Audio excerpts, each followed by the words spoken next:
Écoute-moi bien parce qu'aujourd'hui je vais t'expliquer pourquoi je reprends cette chaîne YouTube. Déjà, sache qu'il y a pas mal de vidéos sur cette chaîne et toutes les vidéos d'avant celle-ci, elles concernent la création de contenu, Twitch, YouTube, etc.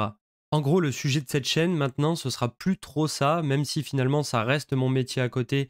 J'exerce toujours en tant que prof de création de contenu, marketing entrepreneurial, tout ce que tu veux. Mais maintenant, et à partir de cette vidéo-là, je vais consacrer cette chaîne à mon challenge de 5 000 € par mois en 2022. Avant que je t'explique en quoi consiste ce challenge, je vais t'expliquer un petit peu les règles de cette chaîne YouTube et en gros les caractéristiques que tu vas trouver dessus. En gros, ce que je veux faire, c'est des formats courts et qui respectent trois règles. En un, on va vraiment dire les termes et on va pas faire trop de blabla. En deux, il y aura zéro bullshit. Et en trois, je vais être 100% transparent sur tous mes chiffres, sur tout ce que je gagne et sur toutes mes activités. Bon, maintenant, ce fameux challenge, qu'est-ce que c'est finalement? En gros, j'ai découvert l'écosystème Web3, crypto, NFT, etc. Et en fait, comme dans tout nouveau marché, il y a de la place à se faire et il y a du business à prendre. Et en gros, moi, je vais pas te faire un tuto de comment investir dans la crypto-monnaie, comment trader, comment trouver les projets NFT de fou, etc. Moi, ce que je vais faire, c'est que je vais le faire moi-même. Je vais apprendre moi-même. Je vais fail moi-même et je vais te montrer ça en vidéo, histoire que tu puisses suivre un petit peu l'aventure et en gros recopier des choses et faire un petit peu ta tambouille de ton côté. En gros, moi je suis là pour servir de crash test, mais quand même te montrer qu'on peut faire un truc stylé.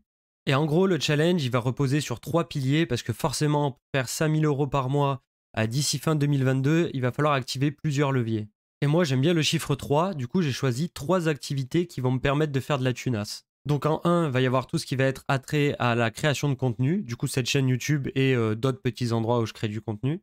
En deux, ça va être le freelancing, parce que du coup, j'ai ma micro-entreprise, donc en fait, autant chercher des clients qui pourraient me donner de l'argent en échange de mes compétences, tout simplement. Et là-dedans, on va essayer de focus au maximum des projets liés au Web3, bien sûr. Et en trois, on va tryhard les play to earn, pas les espèces de shit to earn ou click to earn, où en gros, c'est des gros Ponzi et il y a les trois quarts des chances de perdre son argent, mais les vrais play to earn, où il y a du gameplay, de la profondeur de jeu et que c'est un projet vraiment intéressant.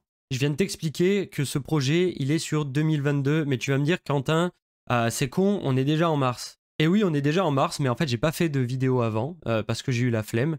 Mais du coup, je vais quand même te présenter maintenant les résultats que j'ai eus en janvier et en février avec cette stratégie. Alors, je prends mes chiffres sous les yeux, et en fait, en janvier, pour la création de contenu, j'ai fait zéro, parce que j'ai pas commencé. Au niveau du freelancing, j'ai fait 1 455 $. Au niveau des play to earn, 379 $. Pour un total, du coup, en janvier, de 1 834 $. Tous ces chiffres, tu pourras les retrouver sur mon Discord. En février, création de contenu, toujours zéro. Le freelancing, 2160 $. Et les play to earn, 450 $. Du coup, pour un total de 2610 $. Donc, en gros, si tu veux, là, à l'heure actuelle du challenge, j'ai atteint 52,2% de l'objectif et je vais te tenir au courant pour la suite. Et s'il y a bien une chose que tu dois savoir, c'est que si tu veux faire ta place, faire comme moi un petit peu, il va falloir te mettre au travail et te bouger le cul.